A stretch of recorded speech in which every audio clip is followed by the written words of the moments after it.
Good afternoon or evening, and welcome.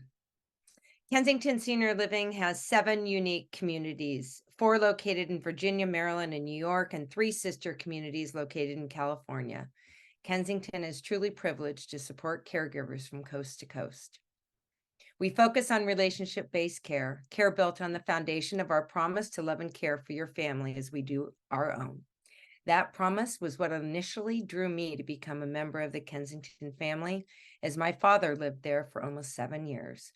It is programs such as the one you are attending now that are so important for those of us walking through a caregiving journey to hear from expert professionals on keeping us current with the latest advances in care, management, and treatment of conditions that affect seniors and their families. If you're new to the Zoom platform, this presentation is in webinar format. This means your cameras and microphones will remain off and muted throughout the presentation. Each of our attendees today will be receiving a recording of this webinar along with links to connect you with our presenters today. Please share with friends and family, especially this time of year during the holiday season. We encourage live Q&A. We know that your questions are unique, so please use the Q&A function in Zoom. Today, you're in for a treat with Kensington's caregiver coaches to offer advice and suggestions in navigating your holiday journey this year. Monica, can you please join us and share a few words with the audience about yourself? Yes, hello everybody. Good afternoon, good evening. My name is Monica Moore. I am the Community Health Program Manager for the Mary S. Easton Center for Alzheimer's Care and Research at UCLA. I'm very happy to be able to be here, and honored to be a part of the caregiver coaches. I work a lot with our family caregivers and helping them to navigate the world of caregiving, a journey that most of you have never been on before until you are forced to be on it. So always happy to be able to be of support. We also have research and clinical trials as well as clinical care at the Easton Center at UCLA. So it's a great pleasure to be here. Thank you, Susan. Thank you so much. And thank you to UCLA. Layla Perrond, a neurologist at UCLA, was also on Care, Cure, Prevent. You guys are great partners and collaborators in the community. Thank you. And from the East Coast, it's a little later there. Melissa Long, can you join us?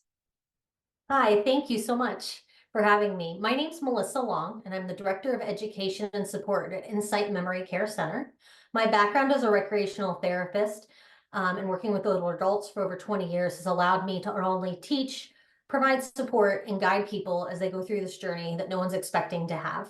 And with Insight, we really try to bring specialized care, support, and education to all the individuals in all the different levels of memory care, from early stage all the way till the end, so that we're with you through the whole entire journey from beginning to end. So thank you for having me.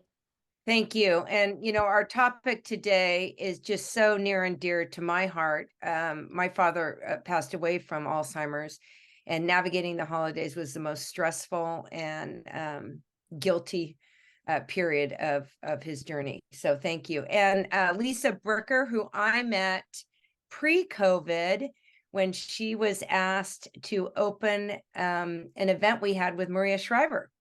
Lisa? Hi, Susan. Thank you so much. That was an event that was a thrill of a lifetime. Thank you. You were great. I was like, I can't leave this lady. You were so inspiring. So thank you. I'm Lisa Bricker. My company is called Gently Guided. I'm an Alzheimer's and dementia placement specialist. And it has been my honor to lead the support group for the Kensington's Alzheimer's and Dementia Family Support Group for the last 5 years. And anyone can join on Zoom. So it doesn't matter where you live, or even if you don't even live at a Kensington or your loved one doesn't, we're open to everyone. So, but I am also an advocate for family caregivers. I was one for 15 years. My mother had vascular dementia. My husband started showing signs of Alzheimer's at the early age of 55, and it was a long 15-year journey. Took 7 years to get a diagnosis because he was so young. So my experience is all in the rearview mirror, as I always say. I really don't feel like I'm an expert in any way. I just have lived through it And I want people to know that they're not alone on this journey. So it's a pleasure to be here and with everybody here on this panel. Thank you, Susan. Thank you. To our audience, again, I encourage the Q&A function. It's at the bottom of your screen. It's relatively easy. Or you can chat me and I can walk you through it during the webinar today.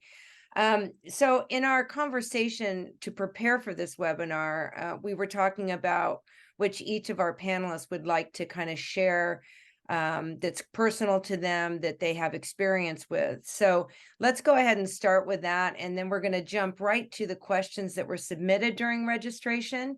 And we'll get to as many of those as we can. But also please use the Q&A in the function for Zoom. I'm going to start with Melissa. And Melissa would like to discuss with the audience today, and please chime in, Monica and Lisa as well, about purposeful gifts. And I hope you're talking about like for me. It can be for you. A lot of the things that I suggest are things that caregivers love as well. So I just really found over the years working in this field that everyone gets enough sweaters and socks and blankets. What else can we give them that is useful, that can give you a purposeful visit as a caregiver? Because as we know, as this journey progresses, it gets harder to visit. You don't know what to do. You don't know how to engage them. You know, and then there's also those gifts, that things that can be, as my dad called them, the practical gifts. So for instance, as we know, and you hear it a lot in the news, the Apple Tag has gotten a lot of pickup because you can keep track of someone. And it's amazing what's on Amazon right now for the Apple Tag. They've got sole shoe inserts you can put, and they're $20 a pair. So you can get multiples of them and get air tags and have them in all their shoes. There's a wallet insert. There's a lapel pen. There is a button that snaps on, you can put inside of jackets. So there's lots of options for that. You know, that's a practical item. You know, using clothing protectors that look like scarves rather than the traditional institutional bibs. If someone, you know, can't keep everything quite in their mouth. So we want that dignity and that autonomy, and it's a great thing for that. But we go to the fun stuff. You know, we have animatronic animals. I'm sure you've all seen the dogs and cats. They now have little birds that clip onto the walkers and wheelchairs that chirp, which are fun. And you can get this from the Joy Company. You know, you have different types of puzzles. You know, as someone progresses, they can still do puzzles even at the end with your help and support. And that can either be thick ones, they can only have 4 pieces. So there's different levels of puzzles. And all this stuff I'm telling you, if you go, so you don't go, I have to write this all down. At the end, I will share how you can get a hold of this information. You know, we also have options. You know, someone keeps putting everything in their mouth. There's great necklaces that look like regular necklaces that are actually non-toxic that they can have for chewing to take care of that need, because we do have some people that like to put lots of things in their mouths. We have sensory type items where there's muffs they can put their hands in. There's interactive aprons. There's a great pillow. It looks like a toss pillow you put on your couch. It's actually very attractive, but it's got buttons and ribbons and different textures and stuff for that as well. So there's lots of things out there to meet all the different needs. You know, a music box called Simple Music is amazing. It comes with 40 songs on it. They're unlicensed because they're so old. So if you want it person-centered, which is extremely important in our world, you can hook it into your computer and put MP3s on it, and you can personalize the playlist and do as many songs. I think I've gotten up to 120 on there, and all you do is flip up. There's a switch on the front, and you just flip it up and it starts playing. So it's easy for staff to use, for the person on the dementia journey to use. And that's always a big hit. That's one I encourage people to get, because it just, music's the last thing to go. So let's stimulate, right? You know, we have lots of different, there's jellyfish tanks and all sorts of fun things. So if you want this awesome list, and I'll get a copy, the link while the other ladies are talking, and put it in there, but it's also on insightmcc.org. If you look under our blog, there's a blog on purposeful gifts, and all the links for all the items are on there for everything. And you can look at that. But I hope it was helpful. Yeah. Oh, I'm just blown away, and that will also be in the follow-up email. Monica, Lisa, do you have anything to share? I had no idea about the Apple Tags. I just stuck it with my keys and in my backpack. Wow. I think that's awesome, because they're coming up with so many new things all the time, and it is hard to think about what to give a gift. So that's really creative. Oh, especially if, you're concerned because maybe you don't live in the same town as your mother who is with somewhere else. You put it on and then it gives you a little bit of peace of mind. That's just amazing. They should have had those when I raised teenage kids. Kidding, I never would have done. And the one thing too, if I could just chime in, I know, let's say, like with some like the air tags, or if there's like identification bracelets that you do give, sometimes the person with dementia is gonna be like, oh, I don't need that. I don't want to wear that. What some of my caregivers have actually found to be very useful is if a grandchild gives it to the grandparent. Mm. Because come on, if a grandchild gives you something, you're wearing it. We've all worn macaroni necklaces. None of them are attractive, but we still wear them because why? A child or a grandchild gave it to us. And so sometimes it depends upon who's giving the gift.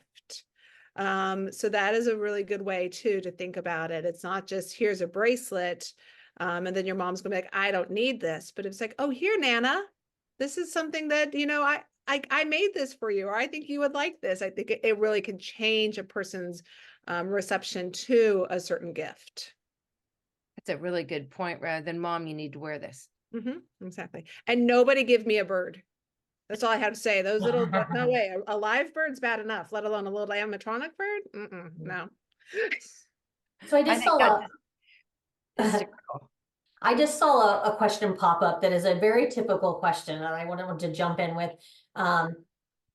So Danielle says her husband wants to get multiple gifts for mom. She lives in a memory care unit. And I warned him most of these items will disappear from the room because she wanders and puts things elsewhere. Yes. So if you can get them at a cheaper rate, that's going to happen. As we say, we have shoppers. It's not necessarily your mother-in-law, it could be someone else within the community. So, if it's something that's really important, is there a way you can tack it down? Then I would find a way to do that. I know some communities have shelves up high, so if it's knick-knacky stuff, it's all up there, no one can reach it. So just getting creative and that kind of stuff. But yeah, that is going to happen, unfortunately. But if it's a joy for him to get her a gift and see her reaction, maybe that's the value behind the gift. I would give my dad hats. He loves to wear hats. And one time I went there and there was 6 other men and a couple women wearing his hats. And I actually got a kick out of it. I thought, this is great. Monica, making new traditions and scaling back to set expectations. That's kind of advice for everybody, whether you have someone with dementia or not. Absolutely. This time of year, we all put unrealistic expectations upon ourselves. Honestly, like in February, would you go to 3 parties in 1 week? No, right? But come the holidays, you're like, oh, it's holiday parties, we need to go. And you realize that it's important to scale it back because these can be, if you're still living with your loved one, lives with you at home, how easily overwhelmed they can be. And acknowledging sort of where they're at and the higher sense of sensitivity that they may have to different environmental stimuli and things along these lines. So it's important to set realistic expectations, one party, one get together, or you realize, hey, typically you would go out with your husband and you'd go to a party, but maybe this year just you go, or you go for coffee with a friend. And finding these ways for some of the party expectations to be simpler. We want to do everything, but we just can't. And as a caregiver, you're already overloaded. You're already probably a little stressed in life. And so finding ways to just be a little bit kinder to yourself with some of these expectations. And the same thing too comes with traditions. We all have family traditions. Even the other day, my mom was saying something about, okay, so maybe for Christmas Eve, we can go out to dinner. And I was like, oh, that's a terrible idea. It's like, no, because we don't do that. But then I told her, but if you don't want to do the load, I'll come to your house and I'll do the work. So realizing that maybe you still want these traditions, but you need to ask for some help. So do you have a family, a friend, somebody who can come and be like, hey, we always make homemade lasagna every Christmas, but that's a lot of work. You say, you know what, let me come and I'll help you with that. So find the way to make these adjustments with these traditions. Or if it's, I don't want to host because it's too much, then say, happy to do this at your house. But you have to draw a line. People say, well, but we always have, but we always have. And you're right, you did when everyone was well and when things were the way they used to be, but they're not that way now. No matter the stage of which your loved one is in, you can realize that there are these deficits and these changes that have occurred. And so finding the right opportunities to say, I would love to do that, but I need this. Because from my point of view, I always try to encourage my caregivers of like, you are the most important person, not your loved one. That may not be a popular opinion, but that I feel like you are the most important person. What you decide, like what has to be good for you. And it can't just be like, oh, well, the grandkids wanted, or he always loved. Well, I understand that. And we all have times in our lives when traditions change. And so talking to your family, talking to your friends about ways to sort of make things a little bit more realistic based upon the confines of your life at this time. I actually had a family, Monica, who they used to do the big family events, and they realized it was too much for their dad. And so he was a really well-known clarinet player, and they got him a glass blown German ornament.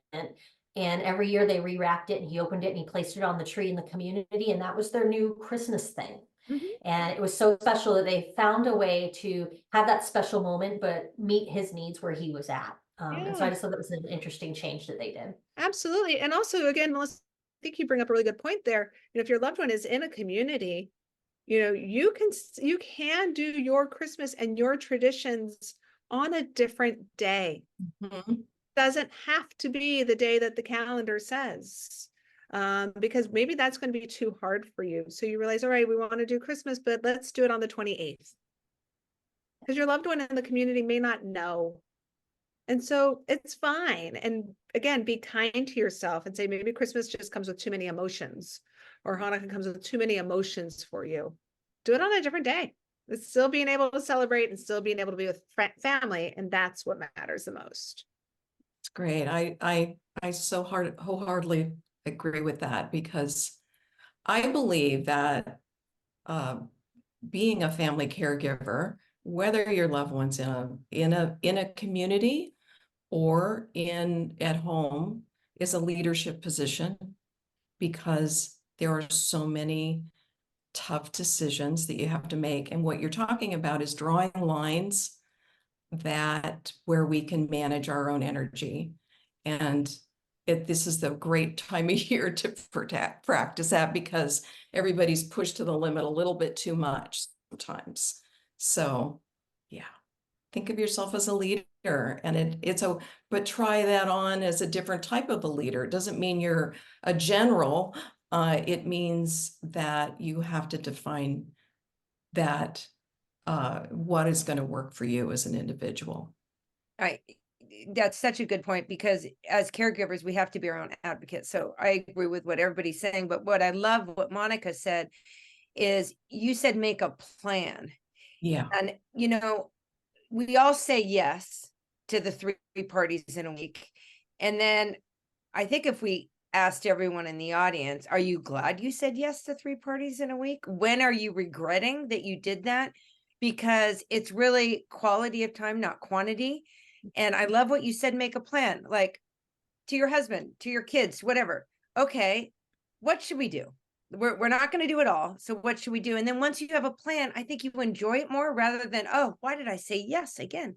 So although I haven't been invited to 3 parties in a week, I wish I was. But I think that, it doesn't have to be a party. It can be something in those lines. And also, it doesn't have to be on the day, is such good advice. Such good advice. Lisa, you just commented to Monica, which brings me right into you, talking about taking care of yourself, exhaustion, and being realistic over the holidays.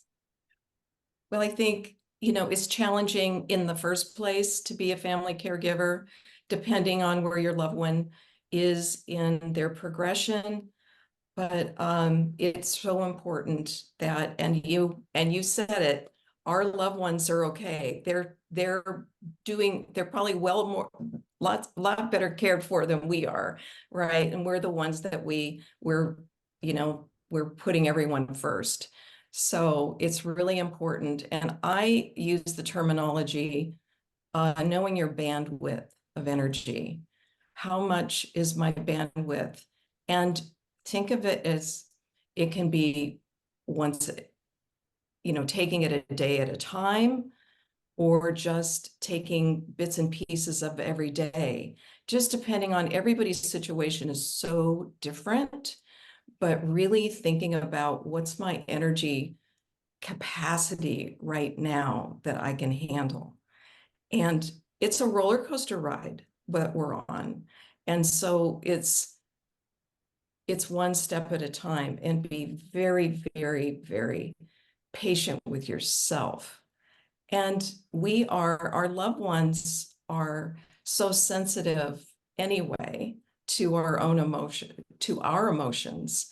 And I always say that it's almost like they have psychic abilities, because the brain will compensate for certain things that, they'll be so tuned into certain things. And a lot of times they're tuned into our energy. Whether you're, it's a sibling or a spouse or a parent or another relative, they'll be tuned into ours. So we have to remember that our own presence makes a difference, and we're the present. We can be a present to them, a gift, and to really to connect with our loved ones in a really special way, in a calm way, so that it can be calming for us too, if that makes sense. Totally makes sense. I have a question for you. What do you think about actually communicating that? Like, I'm kind of at my top here, my bandwidth is full, like to a child or to your husband or something, when you're trying to do it all. Because I mean, that definitely happened to me. My dad has Alzheimer's. I'm his advocate, and I'm taking care of my mother, who's half widowed. And so I feel like, and sometimes I would just say, I'm kind of here. I don't have a bandwidth right now. Just actually communicating that rather than. I think it's awesome. I think it's really hard when we're so used to being in gear and doing everything. I know I still to this day have a hard time stopping and asking for help, but to stop and make a request. Look, I need your help. Like, really sit back and ask for help, and let's see how that goes. Yeah. It's an opportunity to, if you can be attuned to, actually shift some family dynamics.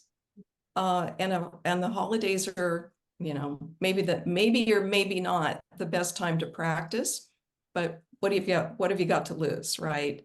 Just in small increments, ask for help.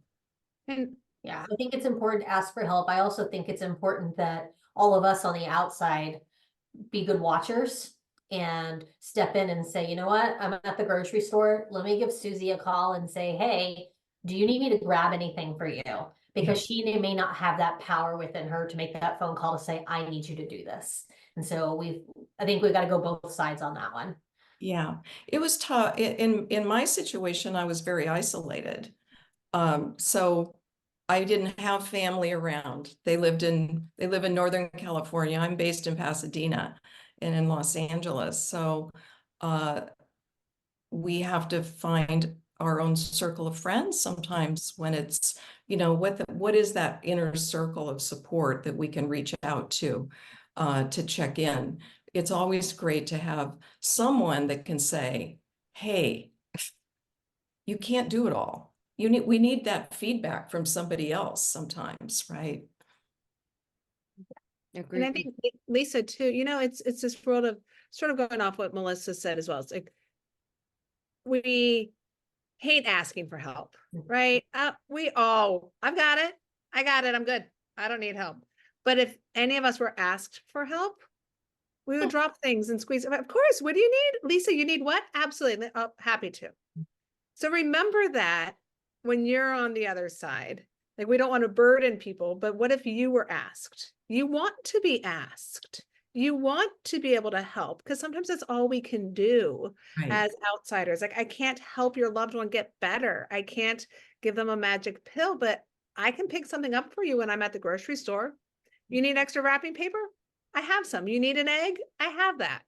And these are our ways of contributing as being a greater network and a greater community outside of just your own insular world. That's There's such a real- good.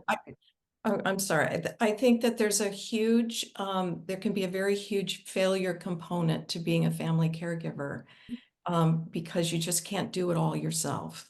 At some point, we break, and that's really serious stuff, and we have to be mindful of that.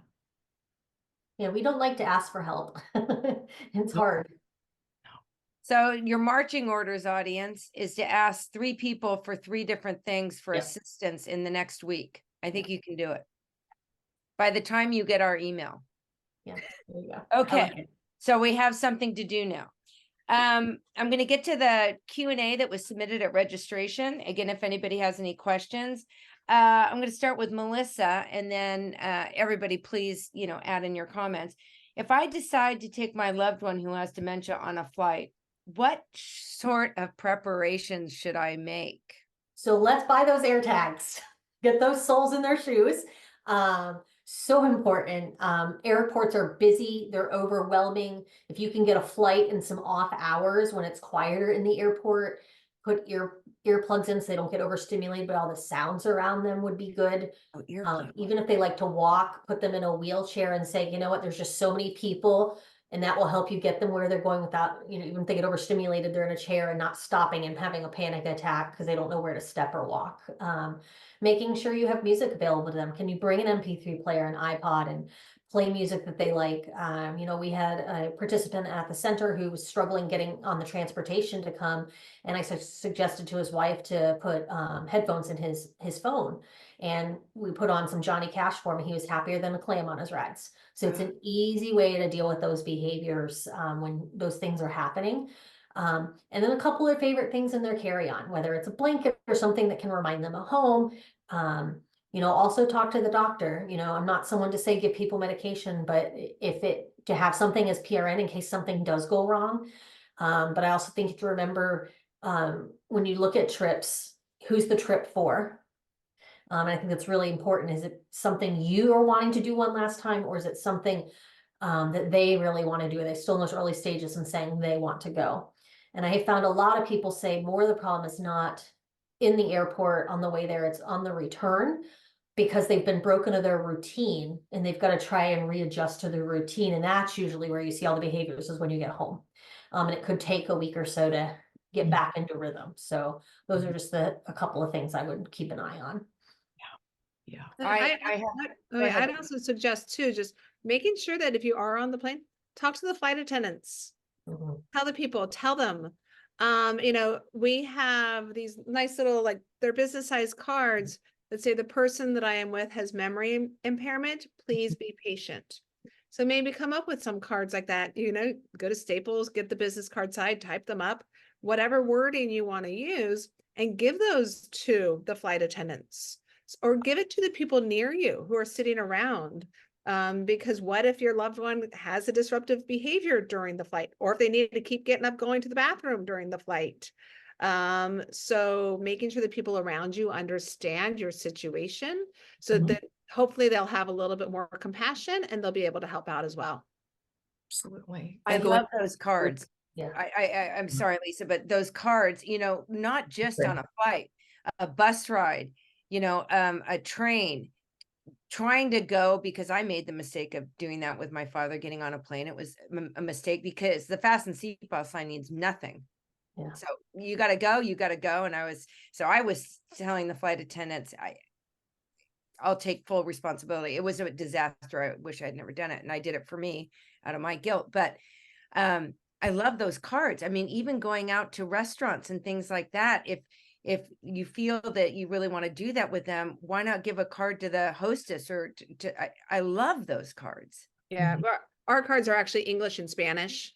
So again, depending upon who, where you live here in Los Angeles, with lots of Spanish speakers, especially in restaurants. So that's why they're bilingual cards, just to be able to give that. And you can slip it, Yeah. isn't that the key? Like you could just slip it to somebody else, be like, hey, excuse me, but my husband has Alzheimer's disease. They're like, no, I don't. So this way you just sort of slip it on top of your boarding pass. You can do something like that where it's a lot more subtle and not nothing that would upset your loved one. We also have those here too. If anyone in this area wants them, they can reach out to me afterwards. Same. Mhm. Those are so great. Like, especially like flying, it is so overwhelming, and going through security Mhm. causes anxiety. Make sure they don't have their own boarding pass. You don't want them to lose it. Yeah. If you can travel, if you are flying, don't, even on a long car ride, if it's just two people, if you can have a third person flying with you, it takes a lot of the stress off traveling. That way you're just not dealing with it. The restrooms and things like that can go much easier. Traveling on a long car ride can be challenging too, especially if they feel like they have to go to the restroom a lot.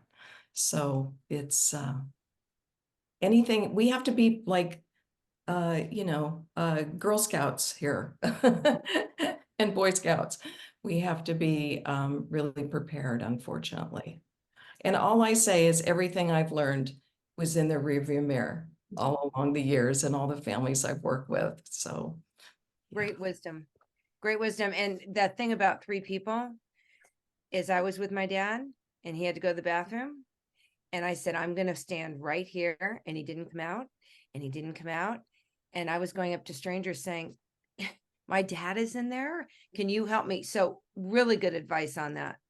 well, and stressed out we are. Oh, I was sweating. I thought, what's my dad? What's he doing in there? It was horrible. And then going through security, I packed my dad's little thing, security, for the plane.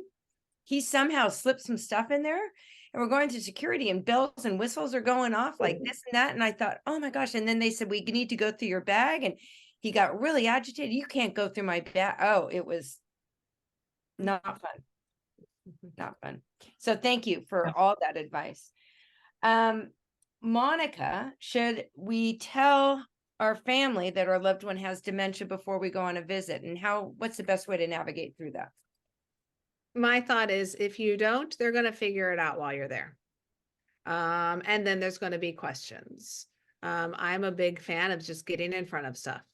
You say like, so just letting you know, back in August, my husband was diagnosed with mild cognitive impairment. This is what we have seen. And don't just go and say they've been diagnosed with Alzheimer's, but explain it a little bit more. Because right away, someone might think, oh, well, they're diagnosed with Alzheimer's. That means they don't remember. They don't know who I am. I can't engage with them. We go to worst case scenarios. So just, explain, like, this is what it is. They've been diagnosed with this, but this is where they are at in the disease. Explain to your family if your loved one is aware of it or not, if they have the ability to hold on to that information, and if they know that they've been diagnosed. Some people have been told they've been diagnosed and have forgotten that they've been diagnosed because they don't have the capacity to retain that information. So again, obviously it is personal. Your family. We're not up here to tell you this is what you should do, but I would really look at it as it would never hurt to get in front of things. There is no shame. There is no stigma. Your loved one didn't do anything to get this diagnosis. You didn't do anything. And if anyone says things, just say, I'm really trying my best, and we're trying to work together as a team throughout this. This has been a very difficult diagnosis for us to get, and it is a family diagnosis. It's not just a diagnosis of one person. Everyone's now impacted by it. So having that, trying to explain that to other people, I think is so crucial, because people are afraid of these words, because there's a lack of education. So from your standpoint as a caregiver, be the leader. As Lisa said, you're in charge. You set the tone. And that's a big piece too. You set the tone. So I would definitely recommend getting in front of it, talking to the family, and saying, I'm open to questions. Like, we don't need to not talk about this. This isn't going to be the elephant in the room. Mhm. Holidays are sometimes awkward enough. So we don't need a big elephant in the room of, wow, I wonder what's going on with dad. He's repeated himself. Or maybe there's things that people just need to be aware of. So definitely I would recommend just getting in front of it and just having an open conversation. Yeah, Monica, I've also had family, sometimes it's too emotional to have that conversation, so they'll send a mass email to everyone that's gonna be at the event. And that's been really helpful because it can give them time to process it, because you don't want to react bad to the caregiver either and be like, what? Oh my gosh, right? So Yeah. this allows everyone to take the emotion out of it and just kind of process it. And that's a good point what you say, Melissa. I say conversation, and it sounds like, okay, a one-on-one face-to-face, but no, it could be an email, it could be a text. Depends upon what your relationship is, what your mode of communication is with people. And again, getting in front of it, I think, is really the big key. It'll make it easier for everybody. And also, though, I also say set the expectations, because let's say dad's been diagnosed with Alzheimer's and the kids traditionally come home and stay in the house. And you're like, that can't work this year because of this. Set those things, but or open the door for that as well, to say, hey, dad's been diagnosed. You're welcome to stay, but I also understand if it might be too much for you. So set, again, if we're talking at the beginning about changing traditions, being open to that, things like this as well, as opposed to, well, I always stay in my old room. Yeah, but maybe this year I, as the spouse, can't have you stay in your old room because it's going to add too much. And dad may be confused and not understanding why you're there. So being flexible and being open. I actually have a question. Yeah. I agree 100% with that. And Monica, I've known you forever, I feel like, and that's the type of person I am. But my mother felt like there was a stigma attached to it, and she tried to hide it. Mhm. We're not going to talk, in the word Alzheimer's, and granted, this was 6-7 years ago. I mean, I think there's much more awareness and less stigma. But then I said, we need to tell people. And she's like, no, no, no, no. Your father wouldn't want them to know. And I said, but dad doesn't know that they know. And I think it's going to be helpful. Do you have anybody have a suggestion about if you maybe have a disagreement or difference of opinion with either your mother or sibling? Well, that's where it's all over the map, because family dynamics and just certain generations, certain, I'm like all an open book, but not everybody is. There are families to this day that they don't want anybody to know. But we also face where, depending on the length of the visit, and during the holidays, if it's a shorter visit and there are family members around, and I'm all for being full on board with, upfront communication. A lot of family members, if it's too short of a visit, they'll say, well, they just seem fine to me. And that's a very common reaction, and they're still at home and everything's, because our loved ones can really rise to the occasion. They can rise the occasion at the doctor's office, they can rise the occasion, and it takes a lot of energy for them to do that. Our family members may not see them the next day or the next day of what it took out of them. But, so we can't, every scenario is very different. And I think I had to negotiate when my husband was first diagnosed with mild cognitive impairment, and we had been struggling for many, many years. And because we didn't know what was happening, and we'd been seeing neurologists, and I said, can I talk to, you can't tell anybody. And I said, I have to tell one person.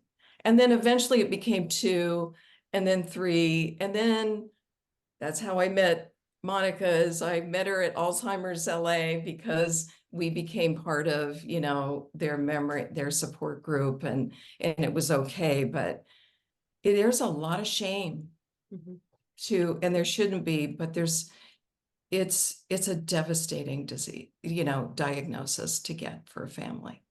I And wish I also, could yeah. wave a wand and make that shame and guilt go away. But go ahead, Monica. And also realizing too, just cultures Mhm. are different. Absolutely. Like there's like, and so your family, and there is the respect of elders, and so if you are the kid, the adult child who's coming in to be like, Mom, we got to tell everyone about Dad's diagnosis, it's like, okay, there's a time and place. So I look at so much of it as an education. That's right. First, it's not just, hey, here's this diagnosis. It's let's educate people on this and what this means.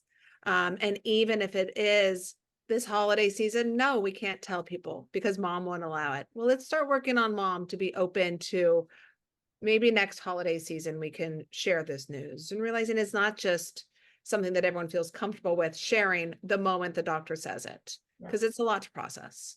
There are still families out there that, many of them will say they'll go through so much with their family member and struggle. And then they'll have a few good days and they're fine now. And, it is a roller coaster ride that way. We all deal with that in the work that we do.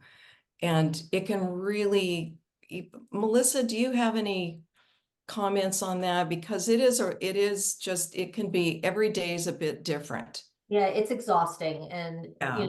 tomorrow's a new day and we don't know what's gonna come. So I think just taking a deep breath and seeing what happens, but I think cherish those good days when they do happen, but also know those bad days are gonna happen. And if you don't know what's gonna happen around someone. So I think really educating people, it's hard to have that conversation, but say, I found this great program at UCLA or at Insight, and you know what, this might be really helpful for you to understand. Here's a handout they have, or here's a webinar you can watch that's 30 minutes, and share that in giving the news so that they can understand. But it is hard between the cultures and the negative stigma that's there. A lot of people still classify it as a psych diagnosis, and it's not. It's neurocognitive. And so some cultures don't want to ever say that they have a psych issue in the family, and they put it under that category. That's a lot of times why it's not addressed and it's kept quiet. And it only hurts everyone because everyone, this isn't a one-person journey. And one person can't do it alone. We're humans, we're not robots. And so it's so important to have that team and that network and figure out who those people are and putting them in the loop. I heard once, tell me what your thoughts are on this, and then I'll get to the next question. But I heard once, it might have been from Monica, tell me if I'm wrong, that when you start this journey to actually write down on a little diagram, okay, because I believe the statistics show there's an average of 5 caregivers for every one person diagnosed with dementia. So one of those caregivers could be my best friend because she helped me through it, even though she doesn't know about the disease, but she helped me through it. So she was my support, stopping at the store, maybe visiting my dad with me, etc. Is it good to actually write down and say, okay, this is my network that I can depend on? Oh, I think so. Absolutely. Because we don't realize how big our networks really are until the time comes and you need your network. It's like when you realize how many people are really there to help you and who would drop things to help you. It's a lot bigger than I think anyone here thinks. Sometimes I'll talk to family members like, oh, I don't have anyone. I said, okay, well, let's peel back a little bit. Do you have children? No, I don't. My son died. Okay. Do you have, they're like, well, but his wife is still sort of around, and every now and then she'll call. Right away, we found somebody, or it's like, well, what about that neighbor? Oh, no, they're too busy. They have kids. They never do. But when I have a package, they'll bring a package in for me. Okay, right away, we have found somebody else. No. So it's peeling back. Nobody here, maybe one, I would doubt anyone here is completely in a silo. Even so, you realize that we all have people, we just have to realize who they are. And so writing something down, I think, is good. When we get something on paper, it helps all of us sort of process it, figure it out a little bit more. Oh, you're right. You know what? I can call Susan. She did always say if I ever needed anything. We don't live close, but I know I could get something from her. So, sometimes it's just emotional support is all we need as well. Yeah. Well, to our audience, you now have 3 more people and they offer support programs. So I totally encourage you to look them up and to share the links that we're going to send you in the email. It's another task for the day. Great. I'm just kidding. Lisa, how to help your loved one through their first holiday season in a facility? Well, what I say to a lot of families when I help them move into memory care or boarding care is just because you move your loved one into a memory care, you're still in charge. You're still the family caregiver, and you just have a bigger team. And you can design it. It does give you a lot more bandwidth to design it any way you want, because chances are that memory care is going to be very festive all through the holidays. It doesn't have to be on one day. And I loved the time that I went in and spent with my loved one. And I got to know other family members and just became part of a bigger family. And so you can have it any way you want to. It's a little bit different when you're still at home. You can have it any way you want to, but you're still at home and it's different. You can design that with your family and friends, but it's actually it was an enriching time of my life because you've got a bigger team. I think also to give yourself grace. I had a family member that shared with me that it was too hard to be there on the holiday. And so it's okay. You know, if it is and you can't be there, that's okay. So what that person does is she helps at a soup kitchen on Thanksgiving, and gives back versus being there for that event or having Thanksgiving by herself. And so it's okay if we have to let the community take that role and do the holiday celebrating so that we can process our own feelings as a caregiver. Well, and we need a lot of space to be caregivers. We need to take care of ourselves, and it gives us chance to be out with family and friends and whatever we need to do. But I just say there's more space to do that. I agree. I agree. My dad would have been happier at Kensington, as I said, rather than the stress of traveling. So, Oh, and to kind of add, as our loved ones progress in with, their situation, the disease, their world needs to become smaller and smaller and less stimulating. And that's really a good thing in that they're in a safe place with a quality of life. And I would also suggest too, like, especially if it's someone's first holiday season in a community, bring things that are familiar from the home into their place. Now, let's say, was there always a favorite blanket that they had, or favorite pillows, or a favorite decoration? Bring that into their place. Make their home. This is their new home. Absolutely. Make it warm, give it the warmth, give it the light. The holidays are always a time of light. Hanukkah's festival of lights, Christmas, there's lights everywhere. It's like, let's pay attention to that. Bring that into their rooms as well. Because yes, it might be in the community, but it may not be in their room. And so bring that to them and maybe find a time where you can bring family there. If you know someone who has kids who are a part of something, see if you can find a way to coordinate some school kids coming in and singing, bringing cards. I know lots of communities do those things, but as a family, you still have the right to talk to the staff at the community and be like, my grandchild, goes to this school and they would love to bring the 3rd grade over to the community. People love that. You're doing their work for them. Plus, it's bringing joy to your loved one who's in that community, and finding those things that made them happy and see how that can come into, their new home. I love all of that. I think that's all really good advice. Real quickly, we have time for one more question that I'm going to direct to Melissa. But before that, I just want to say thank you, and that you will receive a copy of the webinar. And these lovely ladies, and including Tammy Anastasia, are going to be kicking off our caregiver expert team in February 29th. So you'll receive an invitation to join that as well. But Melissa, I'm planning on hosting a holiday party. Oops, less is more. With family and friends. What holiday safety tips could I tell them, since they're going to be around my loved one with dementia, which is interesting because that goes outside of family, but Yeah. I love the safety tip component of the question. Don't have poinsettias in your house. The berries are poisonous, and if someone's putting things in their mouths, and let me tell you, over my 20 years, I've had people that never put anything in their mouth, and that's the one thing that goes in their mouth. They get berries off of centerpieces. I don't know why. It looks appetizing. I didn't know that. Yes, so none of that.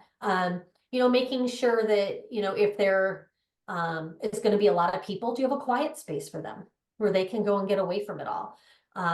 Do you make it a schedule so that, you normally you have everyone over 2 hours before a meal and you're all socializing? Do you need to make their time 10 minutes and have someone go get them right at the end before the meal starts? So there's not all that overstimulation. They get their meds, they're getting toileted, make sure all that stuff's in place. Have a basket of things that they can do with someone. So if the person isn't very verbal, they can do something that they enjoy with someone. Have them build a gingerbread house for the holidays, whatever it might be. And just making sure that, an alarm on the door, a bell for the holidays. So if you hear that bell, the door's opening, everyone can take a look and make sure it's not your person that may slip out the door. All the other doors should be locked, that type of thing, because we all do get busy. We stop paying attention and out the door they go, and you don't realize it until 30 minutes later. So just be careful with that. And then, if there are other safety concerns with heat or sharp items, just, supervision with that, keeping things out of grasp, that kind of stuff. Do we need to remove the area rugs? We don't want them to trip and fall. Falls are very high and can lead to more comorbidities than they already have. So being cognizant of that as well. Making sure the temperature is comfortable so they don't get overheated and they're getting lots of fluids. And so I think those are some of the important ones. Monica or Lisa, do you have others that I may not have mentioned? I would suggest, again, depending upon where your loved one is at in terms of their disease, maybe hiring in somebody who could actually be there for the party to watch your loved one. Because if you're the host, hosting responsibilities is no joke, right? And this is just with a bunch of, healthy people, healthy individuals, let alone if you have someone with dementia where you're going to be worried about them.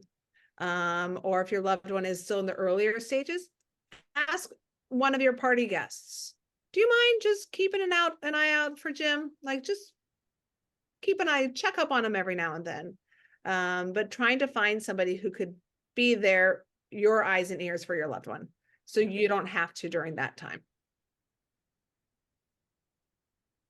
I heard a horrible story, someone hosting a holiday party and their Uncle Jim found his way out back and got in the pool. So I actually, if you really want to do this party, which you're going to do what you want to do, and you want Uncle Jim to be there because it's all his family and friends, and it's a nice, good thing for him and for their friends. I think your suggestion of hiring someone just to say, you're watching Uncle Jim, just to make sure the safety, because, that kind of was a party kill. Yeah. And that goes for weddings or any other time of year or any other events. It's too much otherwise. Yeah. And I think it also goes back to what we said at the beginning. It's like managing the expectations and managing your thing. Maybe you want to host a party because you always have, but maybe this year someone else should host. And you can bring lots of your traditional food and you can bring lots of those things, but maybe just in your world, it shouldn't be there.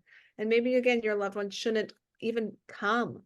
Maybe you see if they can go with somebody else that night, where they're not even at the party. They go out, because you want them there. You want to host. That's important for you. I think sometimes, as we talk about for caregiver self-care, like hosting is actually your own self-care because it's something that brings you joy. So it's not to say don't do that, just find the alternatives to make sure your loved one is safe. Safety is always our world, and whether that's in terms of anxiety, in terms of the food that they may eat, trip hazards, there's lots of different words. The word safe really can define a lot of different things, and looking at through that lens the whole time while you are planning. Well, with that, does anyone have anything they want to add? But I'll start, I guess. Safe, happy, and healthy holidays to everybody. Monica? Melissa? Lisa? I agree. And I say reach out. Also realize that this can be a time of lots of really hard sadness for people. You're all experiencing grief every day, even while you're with your loved ones, and find trusted people you can talk to. There are support lines through different organizations. The Alzheimer's Association has a 24/7 helpline, which really is 24/7. I've known people who call it at 2 a.m. and they've gotten legit help. So find that support, but be kind to yourself, and give yourself a little extra space. Give yourself grace. Yeah. And, I just hope that you take those small moments and cherish them, and whatever they might be.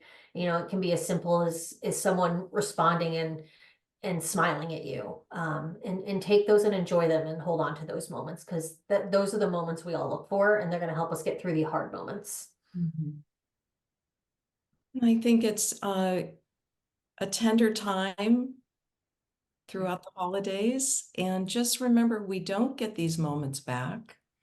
These are memories, and they're really important. And so really hold the compassion for yourself and your loved one and your family all the way through. Well, thank you, everyone. And bravo, Monica, Melissa, and Lisa. We can't thank you enough. Thank you for being such a great partner with Kensington. Thank you, Kensington, for producing the event. And everybody have happy holidays. Thank you. We'll see you in the new year.